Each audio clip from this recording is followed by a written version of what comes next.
Everybody, I think, would like me to tell a great story about how I thought, right, what I'm going to do is I'm going to change the world by making everybody laugh about climate change and getting the message out.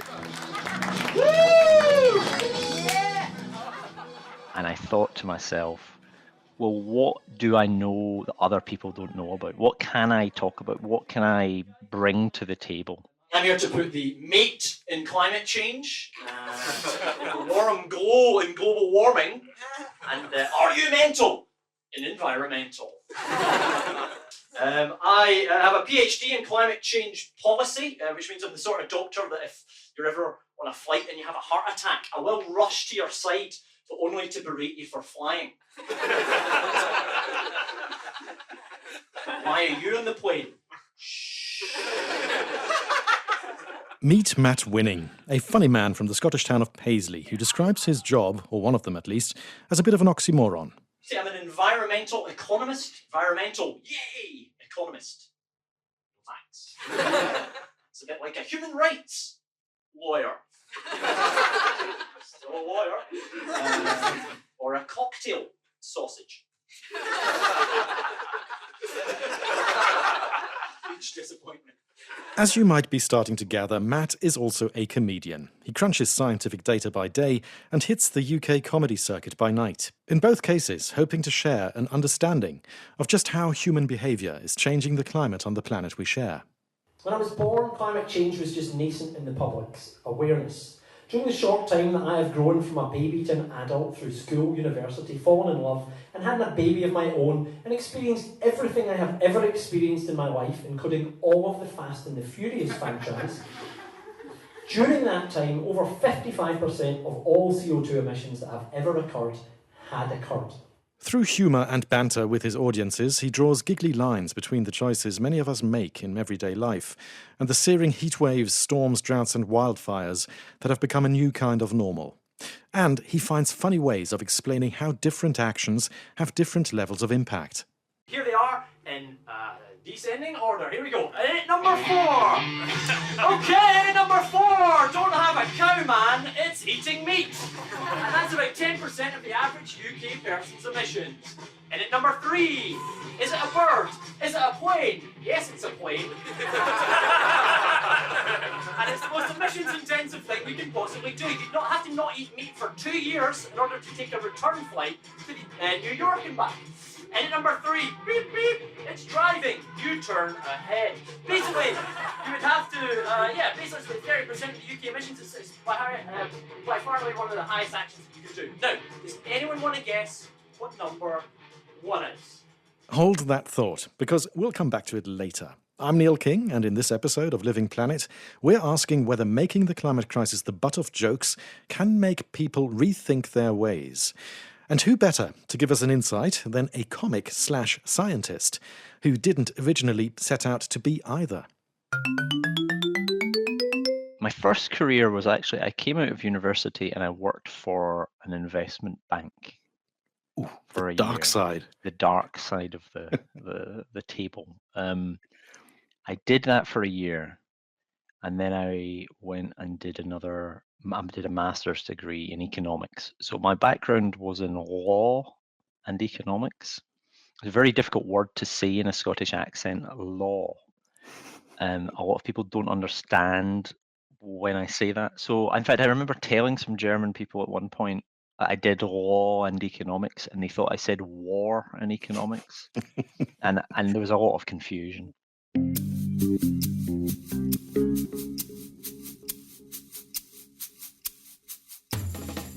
But even studying economics and law with an L didn't make climate science coupled with climate comedy an obvious next step.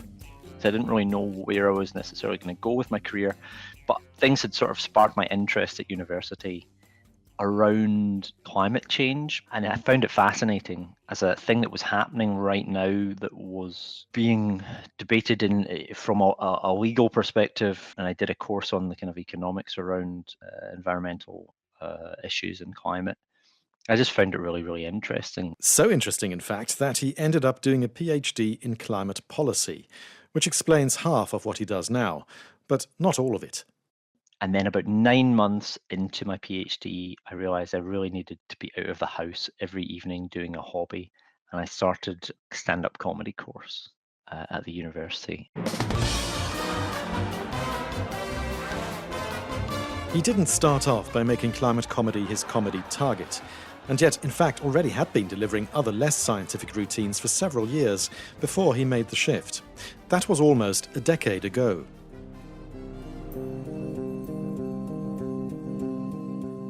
The Paris Agreement had just been signed, and the warming of our world was making big headlines. So taking rising temperatures onto the stage would be tapping into some kind of zeitgeist. But knowing climate was a hard sell, Matt had a healthy dose of doubt.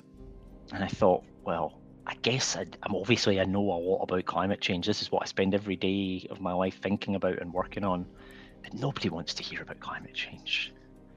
That was my viewpoint. Even back then, I was like, wow, that's not going to work though. Nobody's going to actually want to hear about climate change. And also, how are you going to make that funny?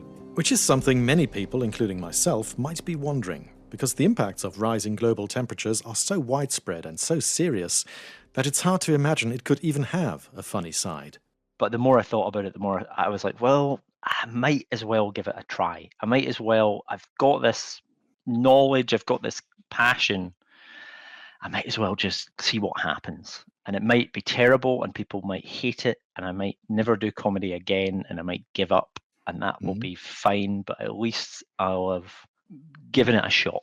Now, people say, okay, so it's happening, yeah, but maybe it's something else, maybe it's natural factors. Well, actually, no. We know basically all of the other natural factors that would influence climate change. Things like the sun or volcanoes would have ever so slightly cooled the planet over the last 150 years. So humans are actually causing about 110% of climate change. People say you can't give 110%. It turns out you can. Stop doing it.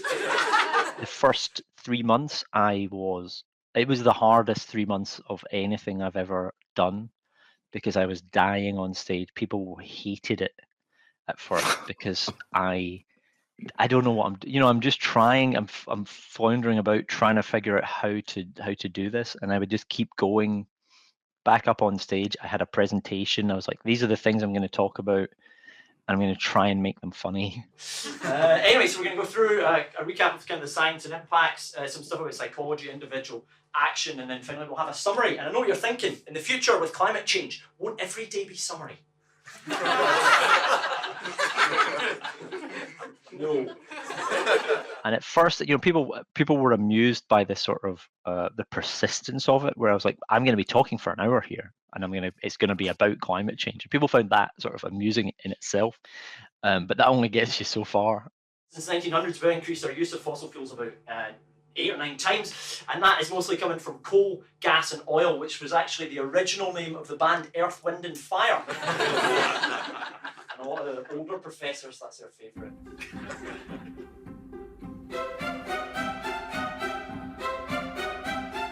Matt spent months redefining his onstage persona and writing enough material to put together that he was happy with. And then he took the show to the annual month-long Fringe festival in the Scottish city of Edinburgh for a baptism of fire in the shape of 25 performances. Now, people often ask me when I do this, they say, what can we do about it? And it's difficult as a member of the public to know what you're supposed to do about climate change. You're told lots of confusing things, aren't you? You're told to recycle more, change your light bulbs, go back in time and kill yourself before you were born.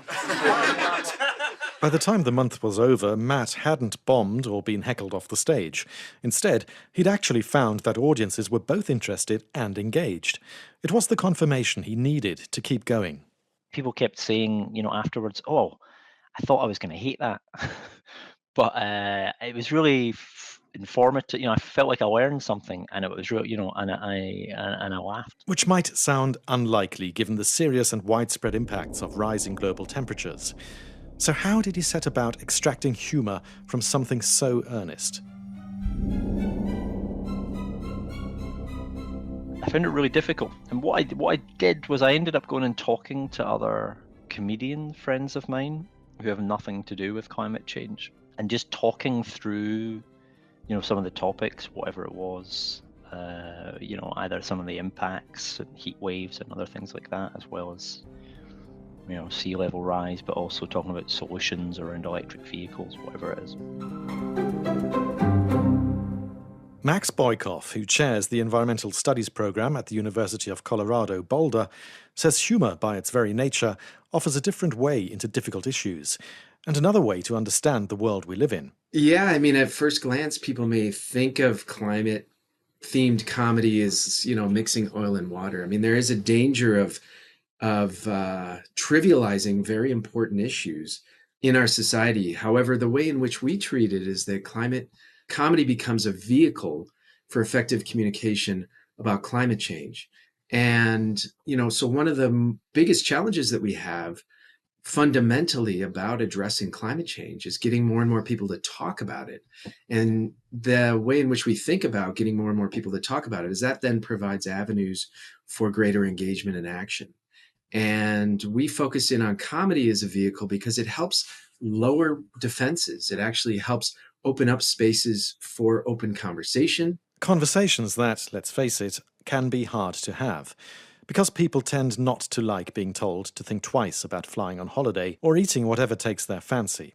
It's a topic that divides politicians, societies, and also sometimes even families. And Max sees humour as a way to dismantling such fences. Comedy has the power to help us find common ground together.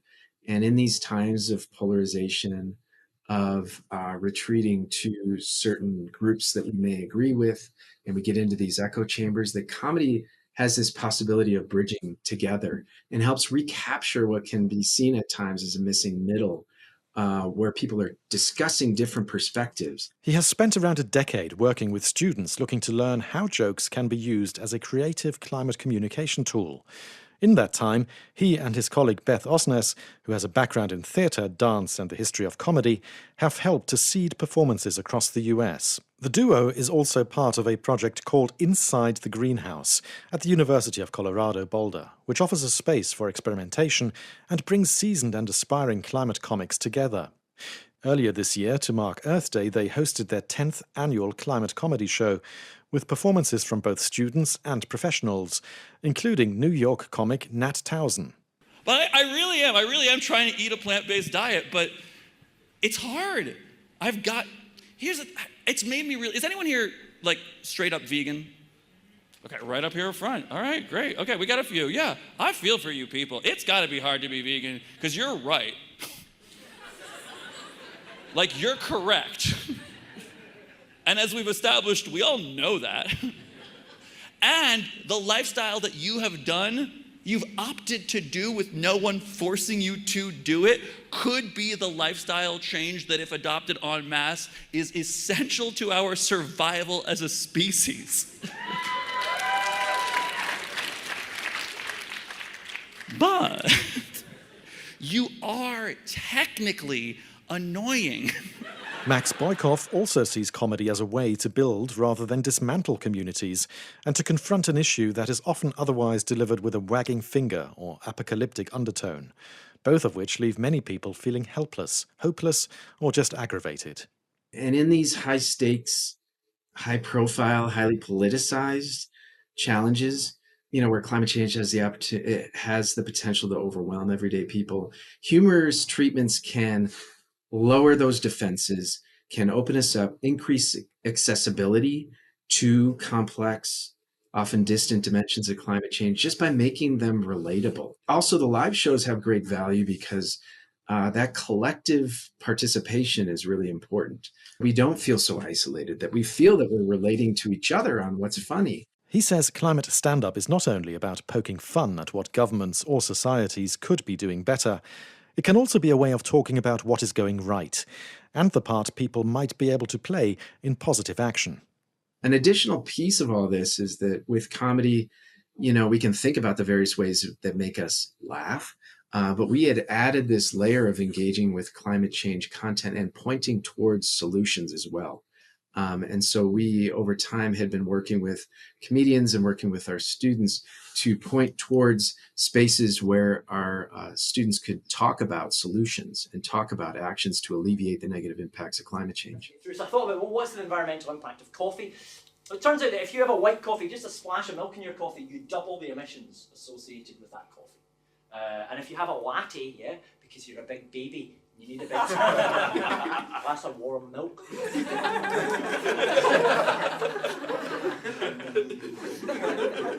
Turns out your emissions are 15 times higher. I miss them so much. And speaking of babies, do you remember the countdown to the most damaging things individuals can do for the planet? Now, does anyone want to guess what number 1 is? Any guesses from the audience? Farting? I like it. Incorrect. Good guess. Really good guess. Procreation. Procreation! Correct! I mean, it's the most posh way I've ever heard it said, but who was that? Here we go!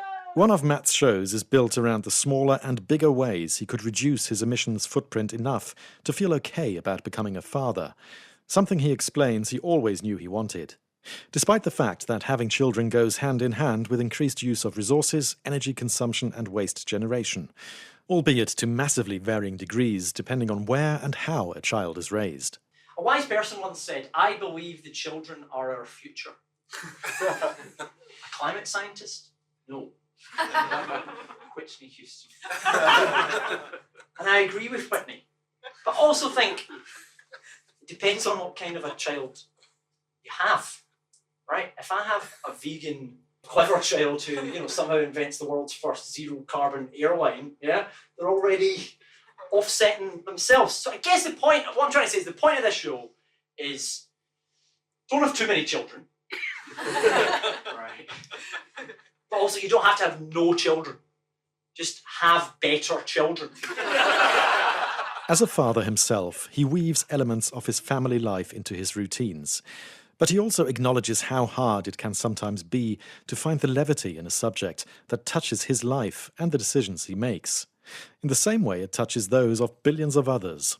And it's quite, I don't know, cold-blooded. It's quite heartless. You almost I have to like disconnect a part of my personality to be able to view it in a lens that's just purely about writing jokes. It is such a sort of split personality that I've had to approach this with.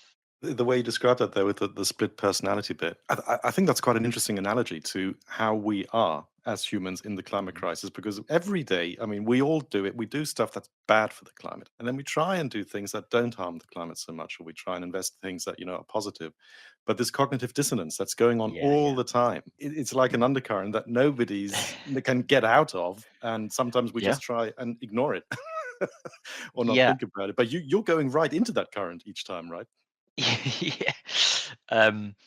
The cognitive dissonance around climate is so enormous, really, and almost necessary as a way of survival. I mean, we saw with with COVID and the pandemic as well, we had to find ways of coping then, and that was a very short amount of time comparatively to what we're dealing with climate change here, which is obviously the entire globe slowly changing over our entire lifetimes and becoming more dangerous. So we have to find ways to cope.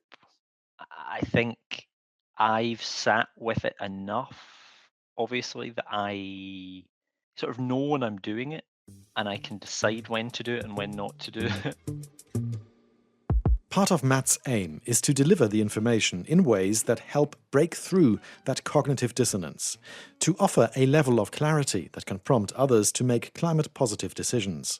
But for all the comedy bells and whistles, the facts underneath have to stand up to scientific scrutiny. Each crack, he says, is triple-checked for accuracy. So much so that when he's writing a show, he starts by drafting a public lecture on climate change, and then goes back and packs it full of jibes and jabs. Be it about his self-proclaimed hatred for SUVs, how the hardest part of trying going vegan in January was calling it veganuary without wanting to punch himself in the face. And of course, flying. A return flight from London to New York, right, so there and back, is the equivalent emissions of you having to go vegan for 2 years to offset that, right? So and it's the equivalent of, the only way of offsetting that, sort of the equivalent emissions saving would be to do all of your recycling for 5 years for that one return flight to New York. So people just don't, I don't think, quite grasp the magnitude of what causes more problems than others. And it's a very, it's a very Western decadent thing to do. Most people that have ever existed on the planet haven't stepped foot on an airplane. So it's a tricky one. Now, I've come up with a solution. Right, hear me out. This is my solution, because we need to sort of reduce demand, stop people flying around. Some people are afraid of flying. I think we just need to make more people afraid of flying. I'm thinking glass floors on planes. Actual snakes on a plane. The only in-flight entertainment is the film Alive. Babies crying across the entire plane. How do we get them to cry? We're blowing smoke in their face at you! Matt is always looking to hit a rhythm between jokes and facts, between getting people to crease up laughing and sit up and listen.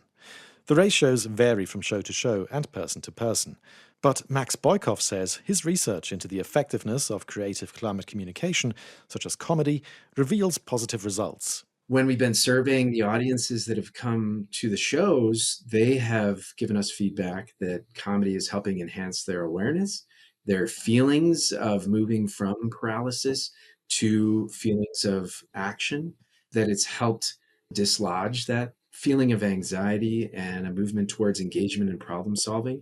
And it's increased the salience of climate change and the connections to many other activities and facets of our lives. And so that's consistently been what we've been hearing from audiences. But who are those audiences? Matt says people often suggest he is probably preaching to the converted rather than tickling a whole new congregation. It's weird that, because clearly I'm not a preacher. I'm just a guy standing on stage, and it just so happens that when I come and talk to people, they sort of gather around my feet.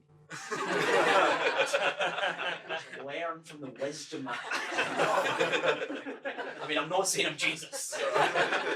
I'm 33 and I'm trying to save the world.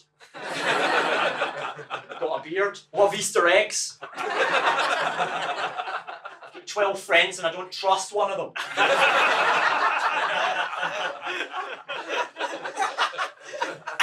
And if I'm honest, my dad is quite controlling. He does nothing on a Sunday.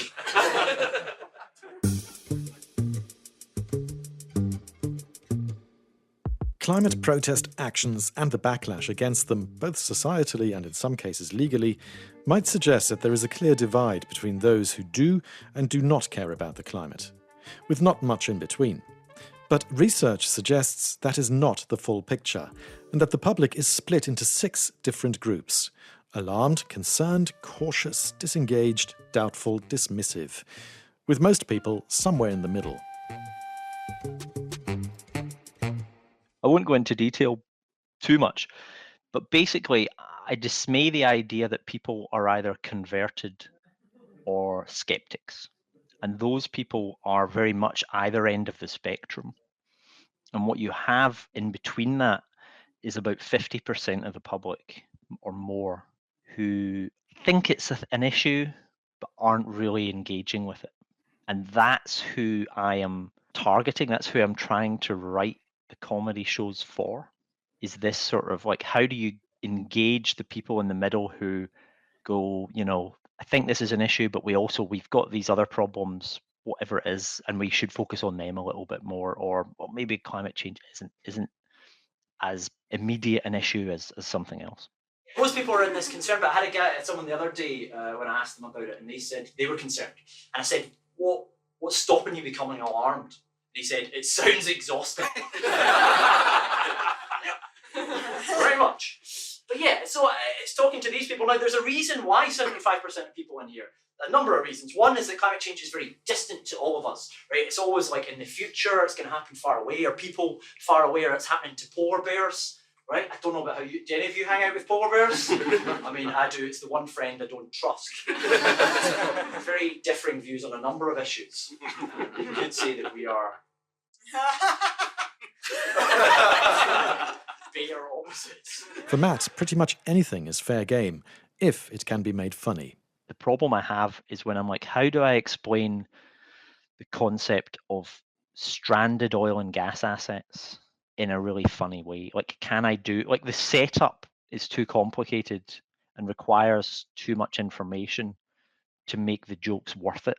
That's the hard parts. That's, to be honest, that's the main thing where I'm like, I'd like to talk about this topic, and I think it's an important topic, but I really struggle to make it as engaging as I would like. And that's going to take me time. Occasionally, I can put something that's heavy, much heavier or difficult to talk about towards the end of the show where it doesn't need as much in the way of comedy, and it won't have a punchline at the end of it. Which is not to say the end of his shows spiral into pure doom and gloom. The comedy heart beats too hard for that. But the whole thing is a balancing act, educational and entertaining, honest and humorous, academic and amusing. He hopes that by the end of it, people will go home with a new level of knowledge and feeling about the scale of the problem, and an understanding that everyone can make a contribution toward positive change. Leading by example, all the way. I have cut down my dairy though, right down. Dairy's right down. I now only drink oat milk, which is really weird when I have it on my porridge every single morning, because it feels like I'm the most Scottish man in the entire world. I can't get enough oats. I need someone to ground them down and pour them in my oats for me. I didn't actually realise this until quite recently. I watched a Netflix documentary about how they make oat milk, and I hadn't realised that they actually they separate the oats, the mothers from the children, at quite a young age, and then they keep the mothers pregnant, and that's porridge.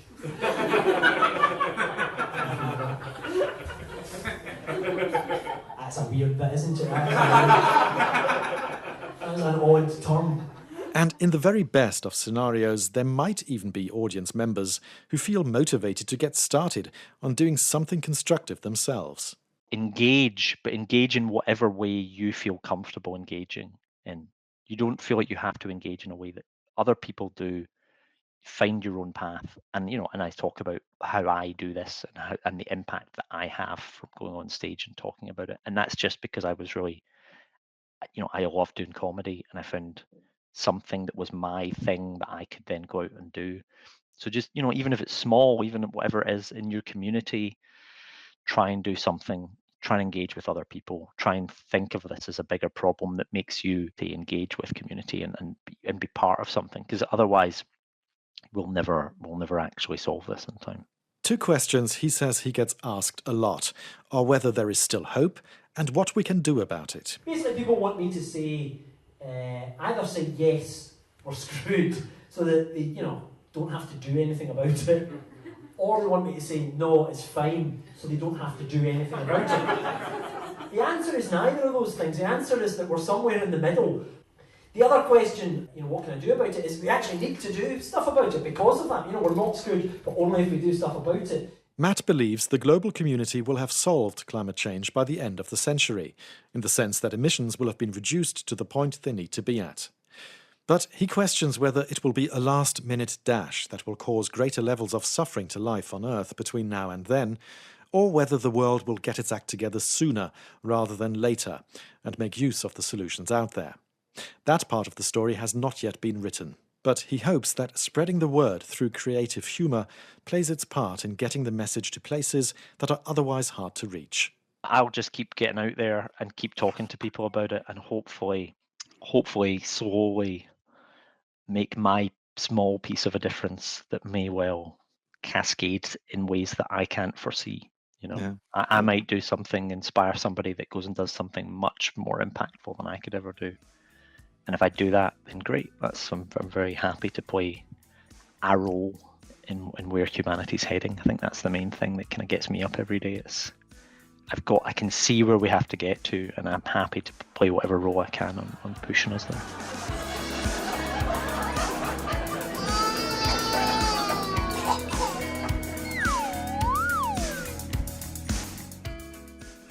This episode of Living Planet was produced by Tamsin Walker and edited by me, Neil King. Our sound engineer was Moritz Vogt. And if you want to see Matt live on stage, he's at this year's Edinburgh Fringe Festival again. That's in August, by the way, so just have your answer ready for him in case you fly there. Living Planet is available on Apple, Spotify, or wherever you get your podcasts. What do you think of this episode? We'd love to hear your thoughts, so please do send us an email or voice message to livingplanet@dw.com. And of course, while you're online, you can also leave a rating or review on the podcast platform of your choice. Thanks for listening, and bye for now.